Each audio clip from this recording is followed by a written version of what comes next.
Welcome to ShowTalk. I'm sitting with a longtime friend, Diane Baker. And Diane, thanks so much for taking the time to do this. You and I go back. I don't want to say how long you and I go back, because otherwise people will realize we're vampires. Yeah, really. So nice to be here. Diane, you tell me, you're selling turmerics now. You've pitched a lot of products, but at the moment, tell us what you're doing now.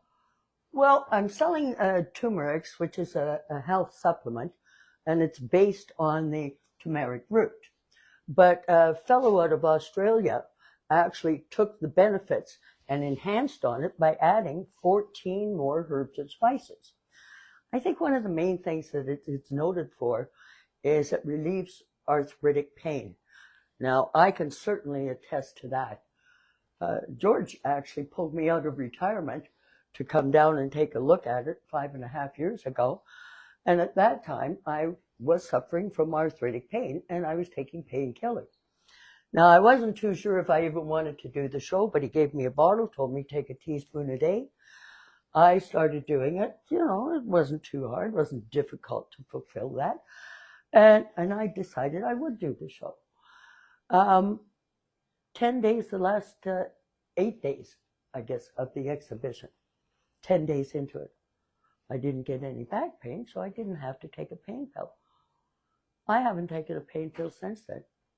And you take this once a day? Yeah, you mix it in with foods. You can have it in capsules also. Yes. You know, but it's just, number one, it takes away the inflammation, which takes away the pain.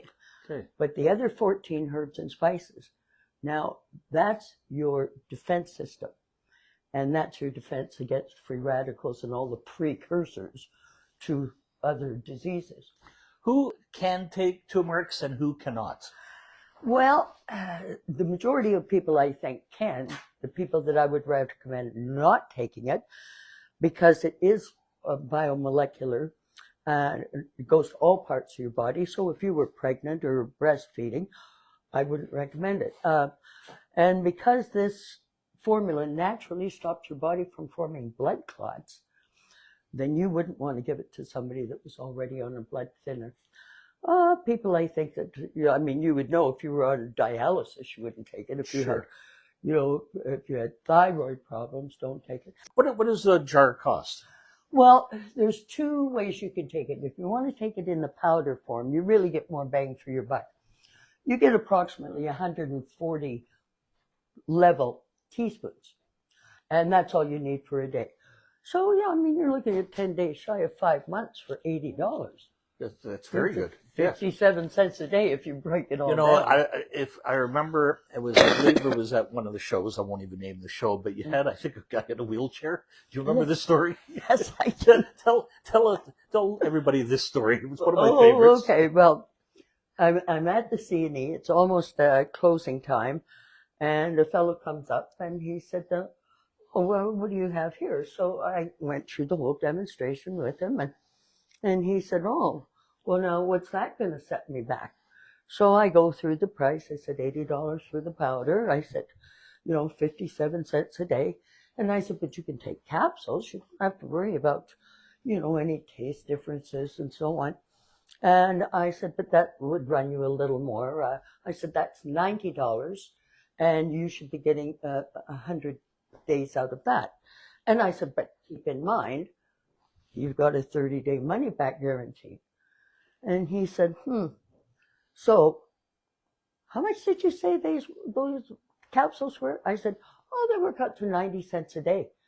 He said, oh, that's quite expensive. And I said, well, what's your life worth? And he said, well, not that much. And I said, so die. That's hilarious. Diane, how did you get into the business? What year, and what was your first product? Okay.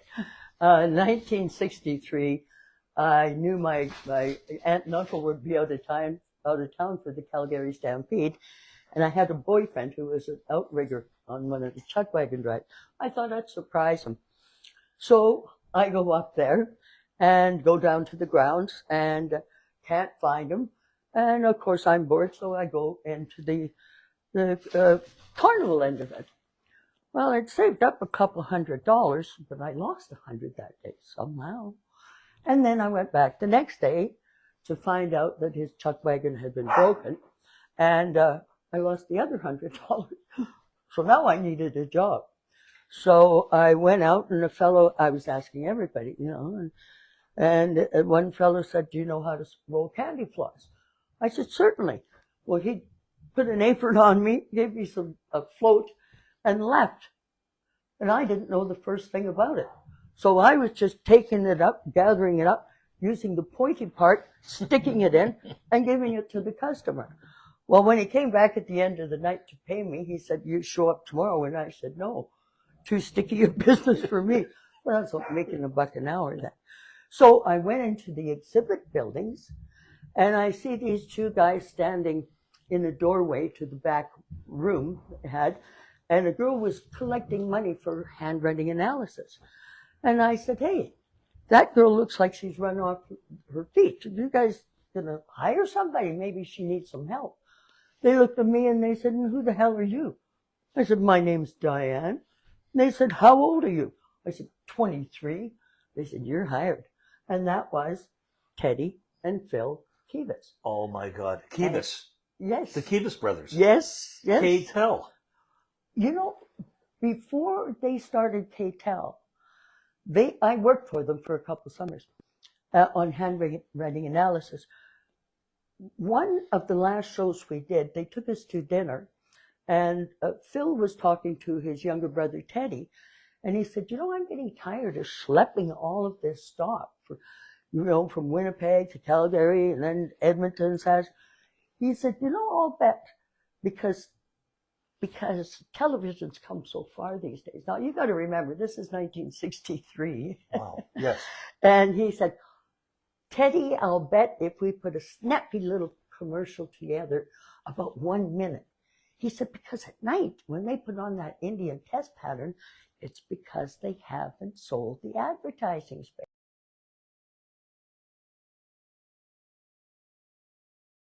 Yes. And he said, "I'll bet if we gave them a commission, just like we give the Fair Board for our rents here, Amazing. we could get in." Now, Teddy said, "Well, how are they going to know how much we're selling?" And then Phil thought about it, and he went, "And how are they going to know how many commercials are going out?" And that's when Phil said, "We're going to have to bring in a third party, because with this game, nobody can keep their hands under the table." So I think that was the beginning of like QVC. Yes. Where they bring in, they coordinate. Yes. But they were the first. Wow. A little stint back in the day with cards. It was a shaved deck of cards. Yes. Tell me what you were doing. Well, I met Kenny, and I was doing the tilt-a-pen pitch, and I had a heckler one day, and he came in and thought he was helping me, and it turned out to be a disaster, the whole thing. So anyway, that's how I got introduced to him, and I'd been with him for maybe 9 months, and I asked him one day, I said, "When are you ever going to teach me how to do the card pitch?" And he said, "There's never been a woman in North America that's ever been able to master this." And I looked at him and I said, "You just said the wrong thing to the wrong woman." Yes. And I started practicing at home. Yeah. Watching every move that he made, watching him. And finally I got up.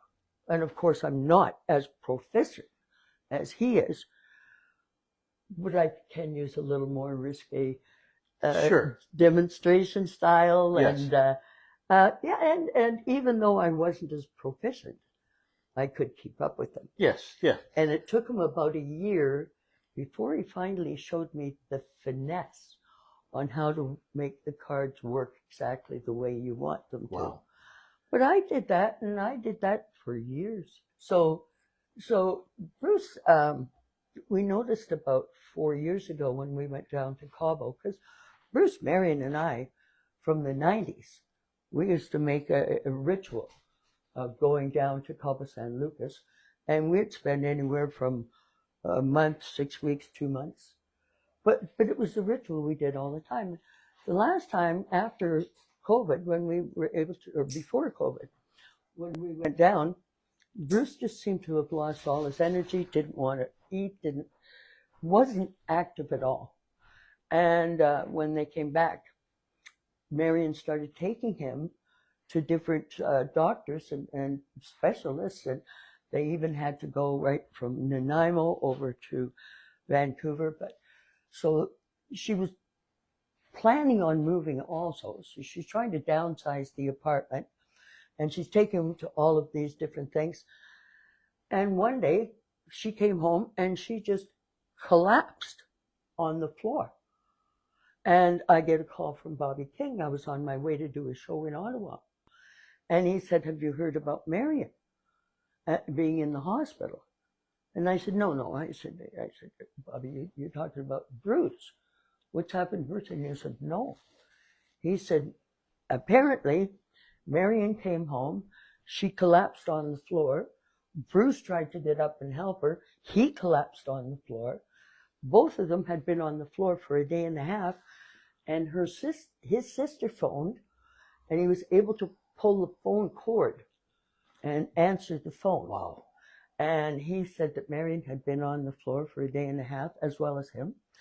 She came over and rushed them to the hospital, and they were mainly concerned about Bruce, but somebody decided they'd go back and see how Marion was doing.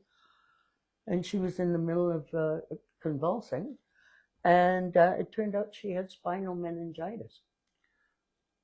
So she had to,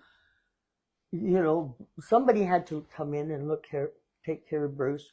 I flew over there as soon as the show was over, and of course she got me into trouble right away, asking me to wheel her out. And I'm going by the nurse's station with her, and she had a walker. Yes. Right?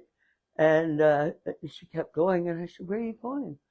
And she says, "Well, I want number 218. And I said, "218 what?" She goes, "That's my apartment number." I said, "Marion, you're not in your apartment." I said, "You're in the hospital." She was still really dazed and confused. Bruce never did really improve.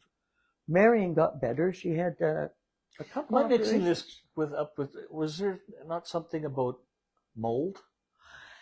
Yes, they did a test. Now, they did a test on where Bruce was sitting and where Bruce was sleeping, and they found that the mold in those two areas, because both of them were by a window, and it's moist in Nanaimo, they had 10 times more than the acceptable limit. Yeah.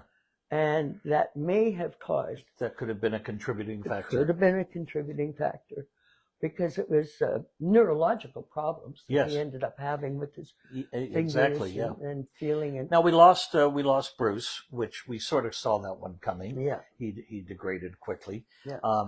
However, Marion, we didn't see that one coming because her death was a little more tragic.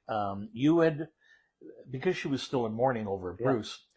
So I knew that, she was grieving, and she had lost, the loss for her was so complete. I don't think that she had ever felt as happy or as fulfilled. Because when I met her, I had to trick her to get her into the industry, and that's another story. But so we went down to Mexico, and I had an opportunity to rent a car. And Marion said, "I don't want you to rent a car." She said, "I don't know if you realize," but she said, "I haven't driven a car, and we haven't had a car in over 20 some years." And I said, "Why?" She said, "I was told by somebody that read my cards that I was going to die in a real horrific, horrible car accident. So she said, I prefer to walk." And she said, "It can't be that far, and I know they have buses." But when we got to where we were, it was far to go to get things. Yes. So I did manage to borrow the lady that we rented from, her car, and we went out on our final days. We were to leave on a Wednesday, and it was a Sunday. So we went out early, and we went further than Cabo San Lucas, and we were up the coastline visiting with some friends, and they were late. We were late in leaving. They were late in meeting us. So we were kind of late in getting back, but we had a dinner scheduled. And it was like 7 o'clock. We pulled in to go in. It's a gated community. And once we pulled in, Marion said, "Stop. I want to get a bottle of wine." And it's just across the road. But the road is actually a highway. And I pulled in. There's a radio station where a parking lot there before going through the security gates.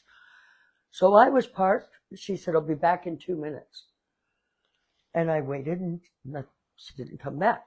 So I got up out of the car, and I went to the road, and I could see that something had happened, but I couldn't see what exactly. They had the road that was going in one direction was blocked off. On the other side of the highway, they could go. But there was something that had happened further up the road, and I couldn't see what it was. But the roads were blocked. There were police there. There was an ambulance there. Something was in the road, down the road. So I phoned Miguel, and I said, "Miguel, I don't know what's happening here." But I said, "Would you come up and check, because I don't speak enough Spanish?" So he came up, we pulled around, and we almost pulled onto a sidewalk so we could allow traffic to go by us. And he went over to where there was a body, and it was covered over. And he said, "How long has Marion been gone?" And I said, "Well, I'm sure it's over 10, 15 minutes. I've been worried." And he came back with the watch. And he said, "Do you recognize the watch?" And I said, "Yes. This is the watch that I gave to Marion for Christmas." So what had happened, apparently, and there's silver linings here. I didn't see it, but what I heard was that there was a fellow who was driving quite fast, very erratically, and he was going up behind cars and then switching over, doing the checkerboard. Well, Marion had looked, this is witnesses told me, had looked, and it looked like it was safe for her to make the next, because there's meridians you can stand on. So she made it past the collectors, and she saw a car, but she knew she could make it to the other side. Well, that's when the guy pulled out. And I guess it was instantaneous. But then, unfortunately, the car that was behind him didn't see her and hit her again. And then a third car actually took her about 40, 50 feet down the road. So, number one, it was instantaneous. Yes. Number two, she's back with the man she loved. Yes. Number three, I didn't have to see it, thank God. But it's a terrible loss. But Miguel, the fellow who's been our friend and has helped us with securing apartments and always looked after anything that we needed, he jumped in, took over. Marion's sister was there, and we hadn't met up with them yet. So, but we were scheduled to all fly back on the same flight on Wednesday. Miguel took over, and he got the body taken care of, cremated. His brother made a beautiful box for the remains. Yes. Because they don't give you that. Right. You know. And it had a plaque on it. And he did so much of what had to be done to get that body out of the country, to get her cremated. Yes. He had it all done within, I would say, 24 to 36 hours. Wow. You know, and that's. Well, I know. Listen, I know when you did come back, we talked, and you asked if we could do a tribute Yes. to Marion, and I think Yeah. this is a beautiful tribute to her. I know she was a good friend, both Bruce and Marion, to you, Yeah. and you've known them for years. Yeah. And may they both rest in peace. And like you said, they're together, which is exactly where Marion wanted to be. Like you said, love of her life. Yeah. Diane, I want to thank you very much for taking the time to do this. We did this in front of a live studio audience. There was two people, Jimmy and Dale. Yeah. That's Diane's brother. And I want to again thank you very much. you're This welcome. was it was great seeing you. My pleasure. And just so everyone knows, I did award Diane a ShowTalk mug. For those that have been on the show that did not receive the mug, I'm sorry. This is it's a limited supply, and they're more valuable than Beanie Babies. Diane, that was fun. Everyone, have a yabba dabba doodad, a dabba doodad day.